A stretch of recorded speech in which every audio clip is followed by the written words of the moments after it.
Ladies and gentleman, RCB ಮತ್ತು ಜಿಟಿ final ಪಂದ್ಯ ಶುರುವಾಗೋದಕ್ಕೆ ಇನ್ನೇನು ಕೆಲವೇ ಗಂಟೆಗಳಷ್ಟೇ ಬಾಕಿ ಉಳಿದುಕೊಂಡಿದೆ. ಆದ್ರೆ ಟ್ರೋಫಿಗಾಗಿ ಕಾದಾಡಬೇಕಾಗಿದ್ದ ಗುಜರಾತ್ ತಂಡ ಅಹಮದಾಬಾದ್ನ ತಲುಪೋದಕ್ಕೆ ಪಟ್ಟ ಪರದಾಟ ಈಗ ಕ್ರಿಕೆಟ್ ವಲಯದಲ್ಲಿ ದೊಡ್ಡ ಸಂಚಲನವನ್ನ ಸೃಷ್ಟಿ ಮಾಡಿದೆ. ಇತ್ತ ಗುಜರಾತ್ ತಂಡಕ್ಕೆ ಅನಿರೀಕ್ಷಿತ ವಿಘ್ನ ಎದುರಾಗಿರೋದು ನಿಜಾನಾ? ಹಾಗೇನೆ ಇಂದಿನ ಪಂದ್ಯದಲ್ಲಿ ಆಟಗಾರರ ಚೇಂಜಸ್ ಆಗುತ್ತಾ? ಇಂದಿನ ಗುಜರಾತ್ನ ಹವಾಮಾನ ವರದಿ ಹೇಗಿದೆ? ಅಹಮದಾಬಾದ್ ಪಿಚ್ ಯಾರಿಗೆ ಸಹಕಾರಿಯಾಗಿರುತ್ತೆ? ಇದೆಲ್ಲದರ ಬಗ್ಗೆ ಅಪ್ಡೇಟ್ ಅನ್ನ ನೋಡ್ತಾ ಹೋಗೋಣ. ವೀಕ್ಷಕರೇ, ನೆಲ ಜಲ ಭಾಷೆಗಾಗಿ ಪ್ರಾಮಾಣಿಕ ಪತ್ರಿಕೋದ್ಯಮ. ನೀವು ನೋಡ್ತಾ ಇದ್ದೀರಾ ಫೋಕಸ್ ಟಿವಿ. ನಾನು ನಿಶ್ಚಿತ.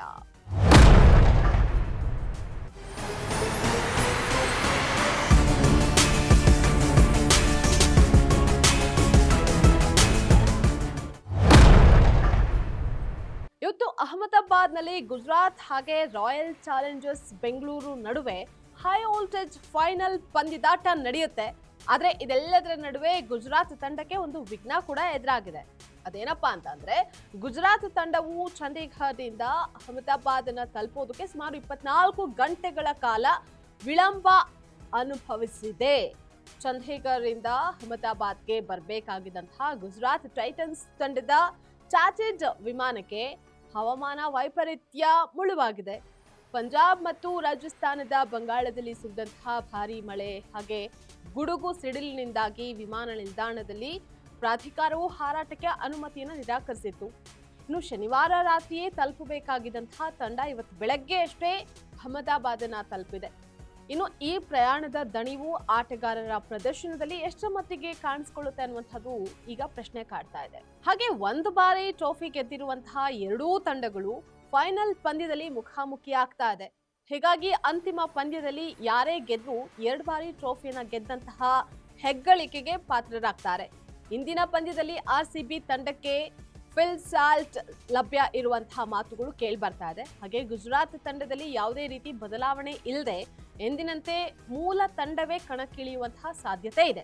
ಹಾಗೇನು ಅಹಮದಾಬಾದ್ನ ಹವಾಮಾನದ ವರದಿ ನೋಡೋದಾದ್ರೆ, ಇವತ್ತು ಅಹಮದಾಬಾದ್ನಲ್ಲಿ ಮಳೆಯಾಗುವಂತಹ ಸಾಧ್ಯತೆ ತುಂಬಾ ಕಡಿಮೆ ಇದೆ ಅಂತ ಇಲಾಖೆ ಈಗಾಗಲೇ ತಿಳಿಸಿದೆ.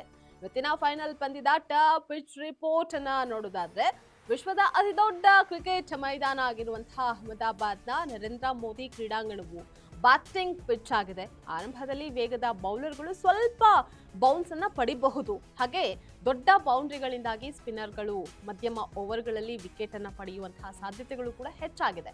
ಯಾರಿಯಾಗಿ ಹೇಳೋದಾದ್ರೆ, ಇದು ಹೈ ಸ್ಕೋರಿಂಗ್ ಪಂದ್ಯವಾಗುವಂತಹ ಸಾಧ್ಯತೆ ಇದೆ. ಆದ್ರೆ ಸಂಜೆ ಆಗ್ತಾ ಇದ್ದಂತೆ ಇಬ್ಬನಿ ಬೀಳೋದ್ರಿಂದ ಇದು ಚೇಸಿಂಗ್ ತಂಡಕ್ಕೆ ಅನುಕೂಲ ಆಗಬಹುದು. ಹೀಗಾಗಿ ಟಾಸ್ ಗೆದ್ದಂತಹ ತಂಡ ಮೊದಲು ಬೌಲಿಂಗ್ ಮಾಡೋದಕ್ಕೆ ನಿರ್ಧಾರ ಕೂಡ ಮಾಡಬಹುದು.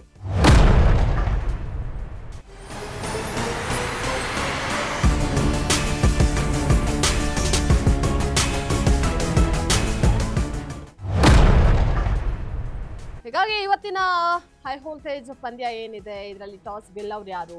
ಪ್ರಯಾಣದ ದಣಿವಾದ್ರೂ ಕೂಡ ಗುಜರಾತ್ ಧೂಳೆಪ್ಸುತ್ತಾ ಅಥವಾ ಫಿಲ್ ಸಾಲ್ಟ್ ಬಲದೊಟ್ಟಿಗೆ ಆರ್ಸಿಬಿ ಮತ್ತೊಮ್ಮೆ ಇತಿಹಾಸವನ್ನ ಬರೆಯುತ್ತಾ ಅನ್ನುವಂತಹದನ್ನ ಕಾದ್ ನೋಡ್ಬೇಕಾಗಿದೆ. ಇದಾಗಿತ್ತು ಈ ಕ್ಷಣದ ಅಪ್ಡೇಟ್. ನೆಲ ಜಲ ಭಾಷೆಗಾಗಿ ನೋಡ್ತಾ ಇರಿ ಫೋಕಸ್.